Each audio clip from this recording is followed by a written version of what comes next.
Hello and welcome to another special episode of YouTube exclusive Smash Accept podcast. I'm your host, Michael Royer. You can find me on Twitter at DynastyDadFF. Every Tuesday, we've been doing trade shows. Now it's Wednesday.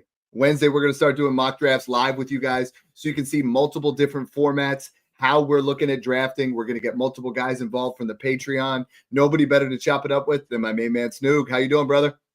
Senior Bowl's rolling around. We got all the hype with the rookies kicking. I mean, this is the time of the year where rookie fever starts kicking in. Your draft picks start skyrocketing in value, and I'm here for it. Anytime I hear rookie mock draft, I'm here in a second. I'll drop everything for it. So I'm excited to jump into this and kind of talk about this class and the landscape right now, kind of how to navigate it with your picks. Yeah, and we have multiple different, pick value windows where players are going to increase in value. You mentioned the Senior Bowl. We're obviously going to have that combine. We're going to have the NFL draft. There's so many different times where these guys are going to increase. And we just saw Daniel Jeremiah's latest top 50. You're looking at 14 guys offensively that are going to be going inside that top 50, which is fantastic for your Superflex values. For tonight's podcast, what we're going to do is we are going to draft, just Snoog and I. We're going to tell you our top 24 players. For this particular mock draft that we're going to do, it's going to be a 12-team Superflex. It's going to be 0.25 PPC, 6-point passing touchdown, and 0.75 tight end premium. Snoog and I play in a lot of 0.75.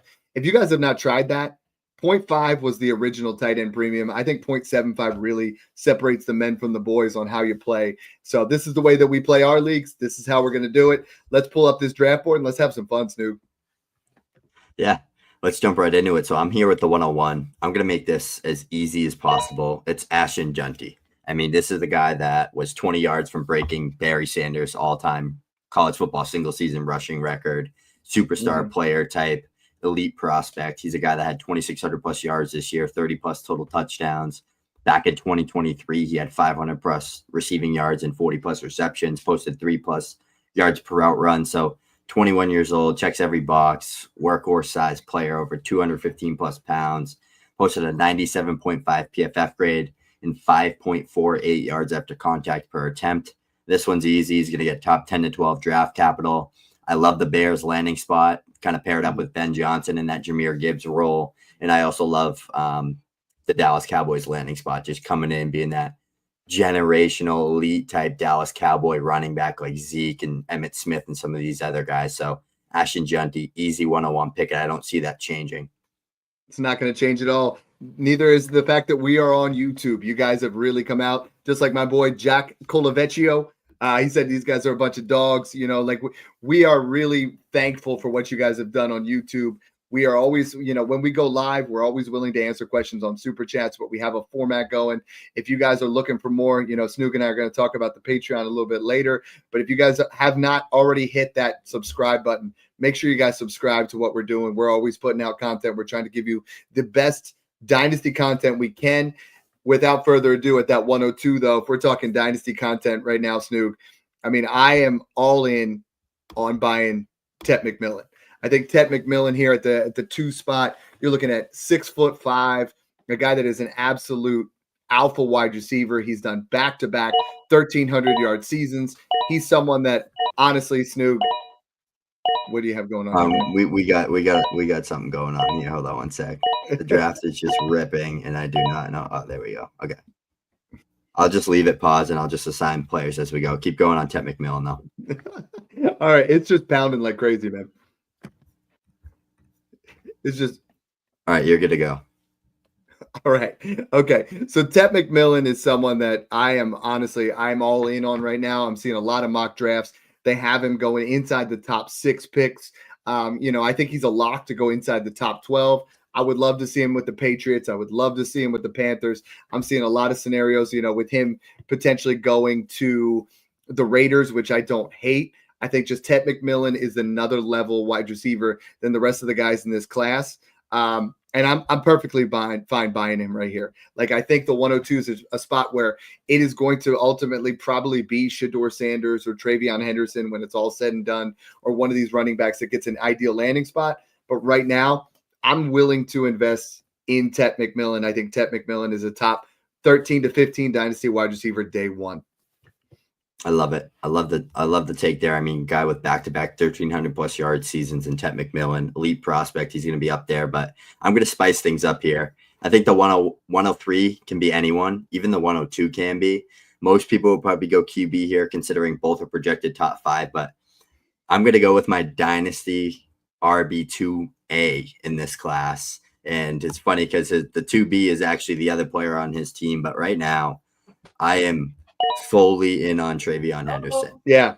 This is a guy that at Ohio State, he did everything. Like he checks every single box.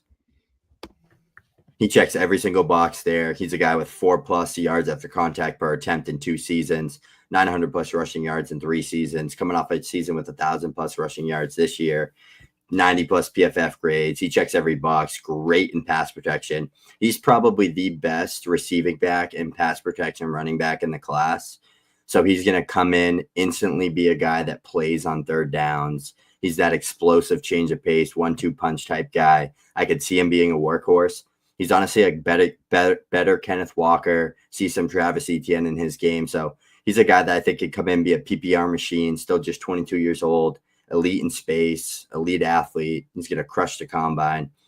You could go either of the Ohio State running backs here, but I was feeling Travion Henderson right now. So that's my 103. I love the way we get questions from you too while you guys are doing this. I mean, Wyatt Horning says, if Junty goes to a bad landing spot, would that change anything? Doubt it happens, but it's a possibility. So I think the only thing, Junty's the 101. There's no debate for that in any format other than IDP with Travis Hunter, if we talk that way. But I think the gap between, let's say Ashton Junty goes to a situation where he's going to be the 1A somewhere, but he could go somewhere where he's the 1A, 1B, and Travion Henderson goes to the Cowboys. I think the gap between the 1 and the 2 closes. However, he's the 1. Outside, talent-wise, outside of Gibbs and Bijan, he's the guy. So there's no real debate there. So you don't have anything to worry about, And I think other questions, Ty K, he just says, hey, you guys going to do single quarterback? We will. We're going to do this every Wednesday. We're going to put this out there for you guys so you can see different variations of mock drafts. Today is the most vanilla, but we're going to do some other different variations, how we go things. And Kyle saying, where does Tet rank for the 2024 wide receivers? He's the wide receiver 1. We just covered that at the 102. Now we're moving on to, where we're looking at that 103 with Travion Henderson. At the 104, I'm taking Cam Ward here. I think if we're talking 6-point passing quarterbacks, passing touchdowns in a Superflex league, Cam Ward has a little bit higher ceiling than Shedeur Sanders. Cam Ward is someone that, you and I have talked about. He makes some of the most difficult passes look easy, and I think there's definitely some maturing that's going to have to go to his game. I think the landing spot's going to be very important, but man, he has some upside. He definitely has top 12 upside. The more I dig into his tape, the more I like this guy. Him and Shedeur Sanders, a lot of people have really crapped on both of them throughout the process. I'm starting to like Cam Ward. I'm starting to think that, Snoog, he could be a guy that rises up the boards. He's someone that you're going to get at, I don't want to pay 102, but if he starts falling to 105, 106 in this class, I'm willing to do that. It's just, I'm not going to end up running away with a lot of shares of either of these quarterbacks. And that's just how it's going to be. Yeah, I kind of agree with you there. I mean, he's projected to be the first overall pick. He'll definitely go in the top 3. I think depends where he goes. He goes to the Giants or the Raiders. I think his value is going to go up a little bit more than it is right now versus if he's expected to go to the Titans. But he plays the quarterback position like a point guard. We talked about his ability to kind of improvise and turn and create plays off platform. So he's a very fun player. He's my QB1 in this class. I love the pick there that you took him there. And I think that he can gain value. Like if he goes to like the Giants or the Raiders, you could argue him 103. Some people will probably take him 102. So excited to see kind of Cam Ward and how his process goes. The 105 is when it gets fun because personally, I don't love taking Shedeur Sanders here. There's a lot of guys here that I would like to take. So I'm just going to go kind of based off what I think is going to happen with draft capital. I'm going to take my wide receiver 2 in this class, barring if Travis Hunter plays wide open. I'm going to go with Emeka Egbuka here. A little bit of a reach, in my opinion. Most people probably wouldn't take him this high, but he's a guy that I think is going to be a fantasy football machine. Like he's a PPR nightmare. He's a guy that had He set this receiving and reception record at Ohio State. We know how many good NFL wide receivers have gone there. Garrett Wilson, Marvin Harrison Jr., Jackson Smith and Jigba, Chris Olave, Terry McLaurin, etc. This is a guy that runs routes real crisp. His in-breaking, his out-breaking routes are perfect. Elite yards per out run numbers. Every time he was on the football field, no matter who was playing alongside him, he produced. He's going to test good at the combine. I think he's a very high floor prospect. So you're drafting him in that 105 to 108 range. You're guaranteed getting a guy that's going to be a top 20 to 24 dynasty wide receiver. I think he's going to slide into that range of like a Devontae Smith, T. Higgins, Chris Olave, some of those other guys. And I hope he goes to a team like the Broncos or maybe the Patriots somehow trade back up, or the Texans get him in the late round one. But he's a top 15 to 20 draft grade for me. I think he's going to test good at the combine. Good agile player, slot guy that can play all over the football field. So sign me up for Emeka Egbuka. So our guy from the Patreon, and Snoog, if you can get that link so we can throw that up there. But Jose Benito, he says, I have a feeling people are sleeping on Travis Hunter. If he goes in that 80+% snaps, he could be the 102, 103. The other thing, we have questions in here from Loco. Loco says, hey guys, would you trade away the 102, a 26 second Rattler for the 105 and a 26 first? And I'm doing it. Like I believe the gap between 102 and 105 and 103 between 108 right now is a lot smaller now than it will be. So you can make this trade and cash in and get that first. And I think later on you're going to be able to buy yourself back up in there quite a bit cheaper. And I think it's an interesting class. Last year you were not able to do that. This year I think you're going to be able to. Snoog, you really you mess with me here, because I thought for sure I was gonna, not have to take Shedeur Sanders. I do love Egbuka. I think Ibuka is going to be a fantastic wide receiver. We're playing Superflex. I have to take Shedeur Sanders here. I am taking him, and I know you baited me there, and that's fine. But I think ultimately in Superflex formats, both Cam Ward and Shedeur Sanders will be guys that are QB 12 to 18 range, and those guys hold value. And I'm going to use opportunities to try to trade and get, trade Shedeur Sanders plus to go get myself a Joe Burrow, to go get myself, a quarterback that I really like, maybe a Caleb Williams. But I think in this format, since we're playing 12 team, 6-point passing touchdown, he has a little bit of rushing upside, but I think he's someone that if he goes to the Giants at pick 3, I can't see not taking him in the top 6 picks of your Superflex draft. And I think Daboll's going to turn him into something. I think Malik Neighbors there, if they get another wide receiver in the second round, you have an opportunity to get a quarterback that we have him comped as a, Geno Smith, a Jared Goff type. We're not talking about, this is not the next Patrick Mahomes. This is not the next elite level quarterback, but he's going to have a nice solid QB2 floor. And that has his place in Dynasty. Yeah, I love that pick. I think Shedeur Sanders for the Giants is honestly the dream spot for a lot of people, and he'll be a good value in that top 6 range. So love that pick. I'm going to keep things on brand here. I'm going to go with another wide receiver that's been projected to go in the top 15 to 20 in most mock drafts that we've seen, in Luther Burden. I mean, this is a guy that had one of the best sophomore seasons in the SEC that we've seen in a little bit of time now. 1,200 plus yards, 3+ yards per out run. Elite yak machine, dynamic playmaker in space, kind of in that DJ Moore, Jaden Reed, Rashee Rice type mold. I think he's going to be a fantasy point magnet, just like Emeka Egbuka. And if you can project both of them to be top 20 draft picks, I love taking wide receivers, especially when they're young players that are 21, 22 years old, and they have that elite season in the SEC or in the Big Ten, like Emeka Egbuka and Luther Burden. I think people are undervaluing this wide receiver class. I think right after these 3 guys that have been taking, there's a giant gap fall off, unless Travis Hunter plays wide receiver, obviously. But compared to the running backs, like I debated Judkins here, but I didn't want to take 3 Ohio State players. I'll let you get some thunder there.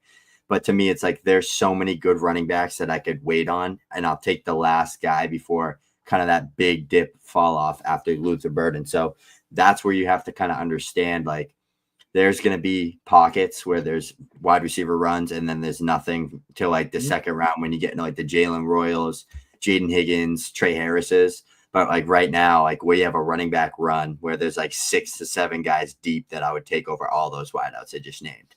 So that's why I went with Luther Burden here, a guy that could go 12 to the Cowboys, could go top 15, could go 22 to the Chargers. I think the talent's going to win out, so I love that spot for him. I dropped the link there to the Patreon. That's the 101 of what you guys want in this offseason. You guys are paying $5 a month. Snoog is working on a rookie draft guide. I'm working on some startup stuff. We have all your values on there. We have every single a community of guys that are talking shop 24/7. Scarface is literally in there putting up mock drafts every single day so you guys can make some picks. And that's why if you do those things, you'll drop a like on the channel and you'll be the guys that'll go out there and do what I'm about to just do. And I'm gonna take, honestly, at this stage, okay, we're talking about draft capital. We're talking about these things. I love that if Caleb Johnson or Quinshon Judkins get the draft value, but Snoog, I'm believing in Travis Hunter more and more every single day. I know you were getting ready to tripe somebody up. If Travis Hunter goes 102, he's going to be the wide receiver 2 in this class as long as they don't say he's wide receiver 1.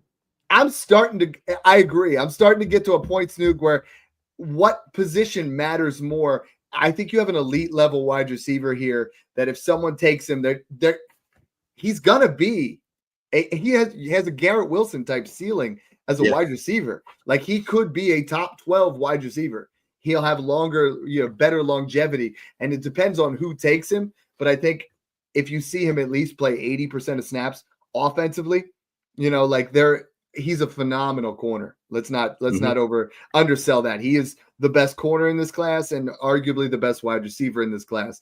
And I think if you get an opportunity to take Travis Hunter, you have to. And this is before landing spots. If I see Caleb Johnson, Quinshon Judkins, Omarion Hampton, if I see one of those guys get late first round draft capital, early second round draft capital to the Cowboys, the Chargers, it's going to change everything. And that's why we're just trying to give you an idea of what this looks like right now. But damn, if I don't take Travis Hunter and he goes 2 overall and you're talking about him, he's going to play the wide receiver position, it's a no-brainer. Yeah. He's my really wide receiver changed one. on that. If he was a full-time wide receiver, he's my wide receiver 1 in this class just based on film and what I like about his game and how it'll translate. Reminds me a lot of Garrett Wilson, Jerry Jeudy, CeeDee Lamb, some of those type of receivers. He has that upside. And if he plays that position more with NFL coaching staffs, with NFL trainers, like he's only going to get better and better. The ceiling's the limit with an athlete like that. But transitioning into the 109, I debated 2 guys here, Tyler Warren and Quinshon Judkins, but it's 0.25 per carry. I'm going to go with Judkins here. This is a guy that I think a lot of people don't realize how good he is, and a lot of people are undervaluing him, especially big consensus sites. I see him outside of a lot of people's top 5s. I see a lot of people saying they don't see it with him. This is a guy that can do it all. He's good at everything. Like he has insanely good short area burst for a guy that's 220 plus pounds. He's had 3 seasons with 1,000 plus yards, the best true freshman season we've seen from a running back in the SEC with 1,500 plus yards. He's had 3 straight seasons with 10 plus touchdowns, like 90 plus PFF grades. He checks every box. He's elusive. He can make you miss. He has unbelievable power, and he runs through your face. He reminds me a lot of Josh Jacobs, a little bit of Joe Mixon, some James Conner in there. Just a guy that's going to be a workhorse, 3-down guy. He's good in the passing game, decent pass protector. He checks every box for me, and he's a guy that I think declared for the draft for a reason. A lot of people, especially NFL scouts and NFL organizations, got to see him a lot more through the stretch of the college football playoffs. Great game against Texas, even better game against Notre Dame. He opened up a lot of eyeballs. I guarantee you he's taken in the first 2 rounds of the NFL draft. Him and TreVeyon Henderson are my 2A, 2B right now. I like their film the most out of any running backs in this class. What separates him and Henderson from like a Hampton and a Johnson is versatility. They can win with their feet. They can win through power. They can win in space. Not all those guys and not all the running backs in this class can. So in this type of format, Quinshon Judkins, I'm projecting second-round draft capital with what I know. I'll take that all day in this late first range. Last year, I deemed the 106 through 109 as the smash zone. You were getting, at that point, Rome Odunze, Brock Bowers, J.J. McCarthy, Brian Thomas Jr. This year, we're doing it again. 106 through 110 is the smash zone. And I'll be damned if I don't want to take Tyler Warren here at 0.75 tight end premium. I was debating him. I didn't know it was 0.75. I thought it was 0.5, but yeah. Yeah, Wishy-washy. we were It's a fire pick. Tyler Warren, any of these guys, right? Like after this is what I love about this class right now. Everybody says it's not elite just because it doesn't have Caleb Williams and Jaden Daniels and Drake May, but this class is really special because it's a little bit deeper. It's a little bit more fun when you talk about, when you get to this range, because Tyler Warren is going to be a top 15 pick. Daniel Jeremiah has a top 5 right now. He's number 5 prospect in all of college football. I mean, I think this is a spot where you give me Tyler Warren and he's a top 5 dynasty tight end. He's a top 5 pick in this particular draft. And I absolutely love the fact that we just got him at 110. I think that is smash value. I love him in this draft. And Snoog, we still haven't even talked about, guys that you and I both had. I mean, there's a running back here that we've had in our top 3 the whole way through the process. There is wide receivers here that we've liked throughout the entire process, and we haven't even gotten to the second round. And that's where I keep telling everybody this second round is going to get juicy. So hit me up. We're on 111. Who are you taking? Yeah, I'm going to go with our guy, Caleb Johnson here. And I got some time to really dissect his film and figure out what he really is and what he was at Iowa. He's a zone run scheme monster, like patience, vision, letting blocks form. That's the type of player he is. I think his landing spot matters the most out of like the big 5 or 6 guys like Judkins, Henderson, Hampton, Scatabo, those type of guys. I think his landing spot does matter the most. But NFL draft analysts are completely on board with him. People are projecting him first round of the Vikings. Dan Brugler did, Daniel Jeremiah. All these guys have him in their top 50 big boards. He's a guy that carried that Iowa offense. He was their entire offense. So that's what I like to look for, right? Like Quinshon Judkins was Ole Miss's entire offense when he was there. Ashton Junty, Boise State's whole offense there. Cam Scatabo, Arizona State's whole offense. Caleb Johnson, Iowa. So that's what I like to see. I mean, I like his physicals. He's a guy that's 6 foot, 220 plus pounds, good patience, good vision, can break tackles, can power through contact, average 4.5 plus yards after contact per attempt. 21 years old, broke out as a true freshman. So he checks a lot of boxes for us. I think he's going to definitely check the draft capital box, taken in the first 1 to 2 rounds. I think he's going to be a second round pick, probably in that 40s to 50s range. Would love to see him in Dallas as their workhorse in kind of a zone run scheme. Also, Minnesota Vikings with Kevin O'Connell would be a dream fit. My comp for him is actually bigger Aaron Jones, so that'd be really fun to see him go there. I also see the DeMarco Murray comp for you Cowboys fans. So Caleb Johnson there. I was debating another guy here. Let's see if you take him. It's not the guy you were thinking. I know who you want to take. I can read you. I'm taking Omarion Hampton because I think I know who you want, and I think we just did our tight end special. So let's be honest. Like Colston Loveland here, if he goes to the Chargers at 14 or in the 22, I'm not even debating this. This is saying Omarion Hampton, 281 carries, 1,660 rushing yards, 15 touchdowns, does it all. Bell cow guy that we're looking for, 38 receptions this past year. I think Snoog, this is the class that we wanted, like 5 running backs potentially going in the top 13 picks, depending on how your draft looks. And if Omarion Hampton goes to the Raiders or Cowboys in that early part, again, I think he's more like Caleb Johnson. He needs a little bit more of the proper scheme. But I love the upside of Omarion Hampton as much as I know you love, getting yourself some Colston Loveland here. Do you have it set at Snake? Yeah, I could just. Right, I'm just gonna assign the pick. Yeah, but let's do it. Omarion Hampton here.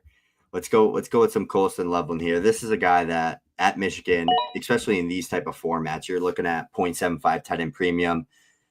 People want to talk about this running back class. This tight end class is equally as good. Maybe not as good depth-wise. There's not like 15 tight ends because that's not really a thing. But there's 3 to 5 tight ends that you could be seen as NFL starters at the next level. Loveland's one of those guys, though, that I see being a tight end 1 in Dynasty. Like he's a guy that has that athletic skill set, 6'5", 245.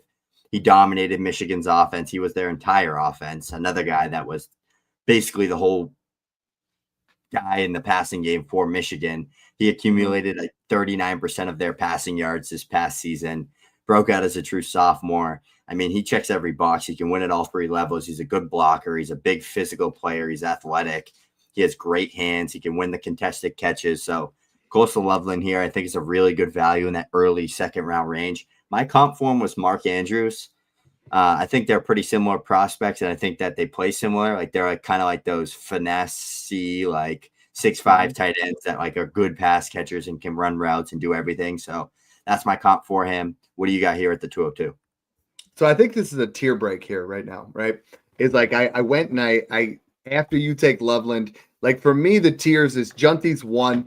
I've now put, I would say 2 through 5 are a tier, 6 through 10 and 11, kind of that area. But now we're into that 201 here. I like a couple of running backs. I like, I like one of the wide receivers here. I like a tight end. So I think it's very pick your poison right now. I think for me, it's ultimately between 2 running backs.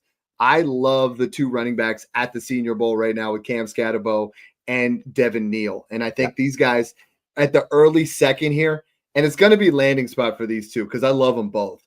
I mean, I'm going to take that pick because I was going to take both. I was going to take one of them, so I'll just make both of those picks, and you hit on them. I'm going to take Devin Neal, and I'm going to let you go Cam Scatterbo because I know you were really big on Scatterbo. I think both of these guys are way underrated for the talent that they have. I think Devin Neal, you look at him, has that bell cow ability, 219 carries, 1266 with 16 touchdowns and had 24 receptions. This is someone who's incredibly patient behind the line and explosive. I think Devin Neal has a higher ceiling than Cam Scatterbo is. Like, I think Scatterbo's you had comped him to David Montgomery, and I love that. Devin Neal has a much higher ceiling if he goes to the right landing spot. I love Devin Neal. If I'm going to get him at a talent right now, I mean, we're going to list 10 running backs that are better than the RB1 last year, and Devin Neal and Cam Scatterbo are both better than anything we saw from the 2024 class outside of Bucky Irving. Bucky Irving came in and he balled out. But sell me on Scatterbo. And would you have taken Scatterbo over Neal? I went back and forth a little bit. Yeah, I would. I have Scatterbo above him. Scatterbo's arguably cracking my top 5. I'm at the point where I truly think he's more gifted than Omarion Hampton as a player. Like, I think he's more talented. I don't think he's as good of an athlete or as like good as a prospect necessarily. Like the way like Hampton's built and like he's younger and that type. But Scatterbo's a guy that the comp for me is David Montgomery, and he screams David Montgomery all over tape with his elusiveness, his power through contact, his early down usage, his threat in the passing game. Scatterbo's a slightly better pass catcher than David Montgomery was, but D-Mont was a really good pass catcher coming out of college. He's been a guy that's caught in 60-plus passes in Chicago.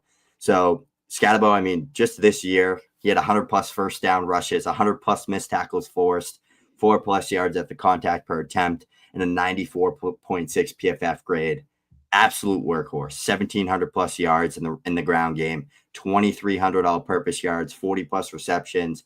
Do it all workhorse for Arizona State. He's the reason why they got where they got. Like, he carried them through the playoffs. Like, he's the reason why they won the championship. He's the reason why they almost beat Texas and went on to play Ohio State. He literally had like 2 touchdowns and like 200 all-purpose yards against the Texas Longhorns defense in the SEC, playing on Arizona State. So again, a guy elusive, good patience, good vision, good playmaker. He checks every damn box besides the elite long speed, great burst between the tackles and in space. If he can run in the 4.5s, I think he's going to be a second, third round pick easy. He's going to be a day 2 guy, great pass protector, good in the passing game.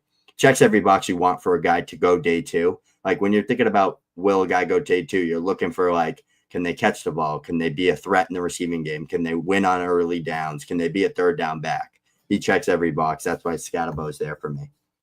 I'm going to take I'm taking our wide receiver 5 here, Trey Harris. I love Trey Harris. 6'3", 210, 22 years old, early declare.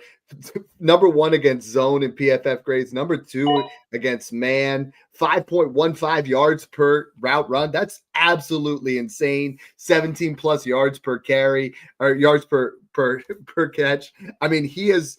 If we did not see him get injured this past year, I know we talk about the quarterback we're going to take pretty soon here from that same team. If Trey Harris doesn't get hurt here, he's the 107. Like I think that you're getting a value on a wide receiver here who's going to go in round 2. Hopefully he goes into an area where, I mean, he goes into, the the Chargers in the second round, or, he goes into a spot where he can ultimately become a wide receiver 1B with the potential to become a 1A. And I think he's that good. You and I have compared him to, Michael Thomas. I think he has the wildest range of outcomes of any wide receiver in this class. If you told me in 3 years he's the wide receiver 1 of this class, I could see it. You know what I mean? If you tell me in 3 years that he is a guy that has little to no value in Dynasty, or he's a guy in the next Treylon Burks, I could see that too. But I think the range of outcomes and the ceiling, I believe in the talent. I think Trey Harris is going to be a fantastic player at the next level, and I'm perfectly fine taking Trey Harris here. And this is nice because right now, I think this 2-0, we're developing some tiers here, Snoog, and I think there are guys here from 202 to 208 that are very similar I value. honestly think this is a huge tier, like right after the Loveland pick. And you're going to get this, right? Maybe after Stadabo pick, but yeah, I definitely. honestly think this is pick your poison area, and I think there's going to be a lot of guys that really just show up. Yeah, I'm going to go with the third first-round quarterback that's going to be taken in this draft, and that's Jackson Dart from Ole Miss. He's a guy that when I watched his film, I really liked it. A lot of things popped. He's definitely a development piece, guy that needs to go sit for a year, learn, maybe go to like the Rams and play behind Stafford for a year and learn in the McVay system. He's that type of quarterback, but he's a guy that can make all the throws at all 3 levels. He's got a rocket arm. He has got good escapability out of the pocket. He can throw on the run. He's got good arm talent. I would love to see some more pre-snap stuff from him. I'd love to see better decision-making, kind of take the check down, stuff like that. That's where that raw fundamental piece comes from him. We also don't know really what he was asked to do at Ole Miss as a quarterback. Was he making his own protection schemes? Was he having to go past his first read? Like, how easy was the offense for him? But he's a guy that I think is going to have a big, big rise after the Senior Bowl. Guys like Todd McShay and Mel Kiper and all these other guys are saying they think Jackson Dart's going to be a first-round quarterback as well. So I've been saying this for a while. I think that he's going to be that third quarterback taken, as high as a guy that could sneak in the top 12. Maybe a team like New Orleans Saints or some of these other teams get desperate and reach on a Jackson Dart. But, I mean, he's a good player, good rushing upside as well. He's had 600-plus rushing yards in a year. He's been a guy that's gotten 400-plus a couple times. So definitely has a little rushing upside there as well. So I love this value if he is a first-round quarterback, getting him in this kind of early to mid-second range. And that's probably where he's going to go, even if he's a first-round quarterback. Unless he goes like top 15-ish, he'll probably squeeze into the back end of the first. There's so many guys right now. Yeah, this is crazy. This is like a huge tier. It's kind of pick your poison. Where do you think they'll get drafted right now at this point? I think based on the format that we're playing right now and the season that he just had, I'm going to take Harold Fannin Jr. We just did our tight end show. And, I mean, this is someone that 1,555 receiving yards, 117 receptions. He's looking great at the Senior Bowl. He's separating. If we see him time in at 6'4", 240, if we see him run in the 4.5s, this is a guy that could have elite level, top 12 dynasty tight end type potential year one. So, I mean, I love the mismatches that he creates. We start to look at things. As soon as I made that pick, Dion's like, hey, the fan club. And I'm with you, man. Like, if he was playing in the SEC, we would see people saying he's the tight end one of this class. He dominated the SEC, too, when he played against them. He had like 140 yards and 10 receptions and a touchdown against Texas A&M in week 3. So, yeah. Everybody talks about what he did, at Bowling Greens against the, lesser competition. But when he had the chance, he dominated against those particular schools. And I think you want a tight end that shows that, like Brock Bowers, can be the wide receiver 1 of a team. And I think out of these 3 tight ends, I love the complete package of Warren and the complete package of Loveland. But I think Fannin's the guy that could be like, okay, he's the wide receiver 1 of a team. It could happen.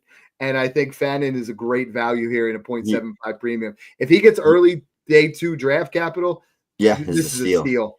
He reminds me of like a younger, better Jonnu Smith. Like, that's the type of skill set he has. A guy you can kind of slot in all over the football field, in the slot, in line, out wide. This is a giant tier here. This is really fun. I love this. I'm going to stack up on mid to late seconds just doing this draft because it's deep. You got so many running backs that you can take here. I'm just going to go with a guy here that I think and a lot of people think could squeeze into the first round of NFL drafts. Matthew Golden from Texas. He's a guy that can kind of play all over. He's kind of that Z wide receiver, like that Tyler Lockett type, Stephon Diggs type player, that great route runner, good separator, very fundamentally sound, great hands, checks every box, coachable kid, went to Texas. He was their leading receiver this year on a championship run type team. I think he's a guy that, I mean, coming off 1,000+ yards, the metrics and the analytics don't love him, but he was a guy that had a really good freshman season at Houston when Tank Dell was there. He's a playmaker, and he's a guy that I could see like people are mocking the Texans to take him around 1 or some of these other teams in that late first range. I could see it because there's going to be another guy that sneaks into the first round at wideout. There's not just going to be the 3 wideouts and Travis Hunter or whatever Hunter ends up playing going with how valuable that position is. Someone's going to, like a Jalen Royals, a Jaden Higgins, a Matthew Golden, a Trey Harris, someone's going to gain a ton of value with a great combine and a good interview process and end up squeezing in that late first. I'm going to go with the buzz and kind of the film that I loved with Matthew Golden. He's slotting in. He's like my wide receiver 5 right now in this class. Just a guy that good feet, quick feet, great release off the line of scrimmage, good separator, good route runner, checks boxes to be a fantasy football PPR machine. So give me him in that mid to late second round range. Man, there's so many running backs here right now. I know who you're going to take. I don't think you do. I think you think I'm taking the OG here, but I'm actually leaning. I'm really close between Ollie Gordon and Dylan Sampson. I like both of these guys Sampson in this area. I'm taking Dylan Sampson. Elite breakaway speed.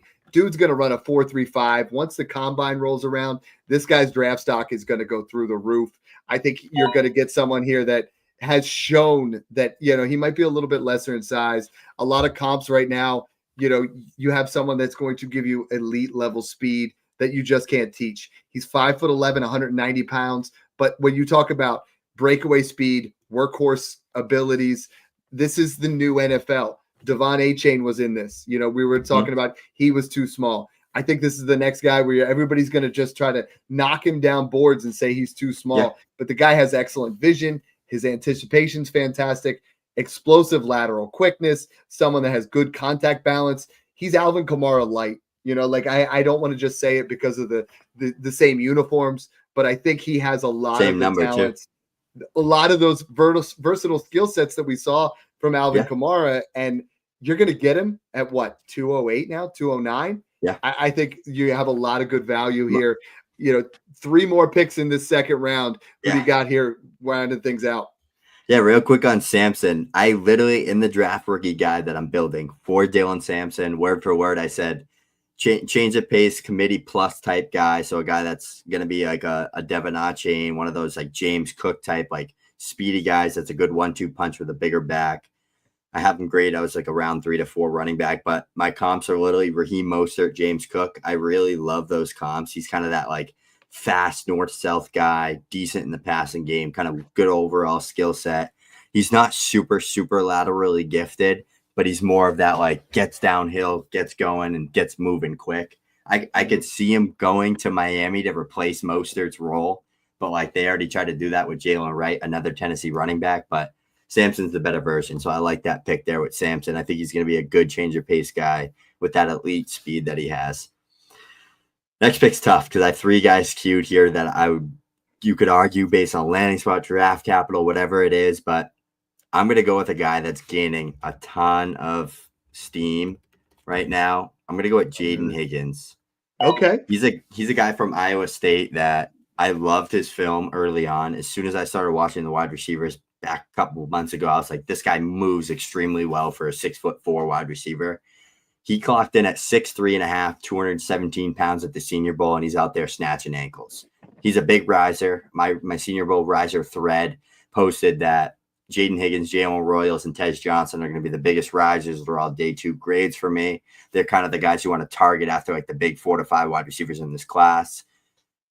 He's having a great Senior Bowl. I think he's going to be a day 2 pick, probably a round 2 guy. Super nimble for his size. Like no one should move that well at his size. He can win downfield. He can win in the contested catch areas. Back-to-back 1,000-yard seasons at Iowa State. There's another NFL talent there, Jalen Noel, that he's competing with. So he's not just playing in a wide open room. He's a guy with good analytics. I mean, if you look at, like, if you just compare his profiles to some of the other wideouts in this class, EPA per play, yards per team pass attempt, touchdown per team pass attempt, yards per route run, he stands out really well. So the analytics, he checks all those boxes. Production checks those boxes, and he passes the eye test for me on film. So I love me some Jaden Higgins there in that mid to late second range. We're at 211. What's 210. that? We're at 210? Yeah. 210. Okay. Oh, yeah, I see you got a pause on there. Okay. All right. Okay. So then what I'm gonna do is I was gonna go a different route here, but at 210, I'm gonna take Ollie Gordon. I think I know there's other guys here. I mean, there's those two wide receivers, Tez Johnson and Jalen Royals, are dominating.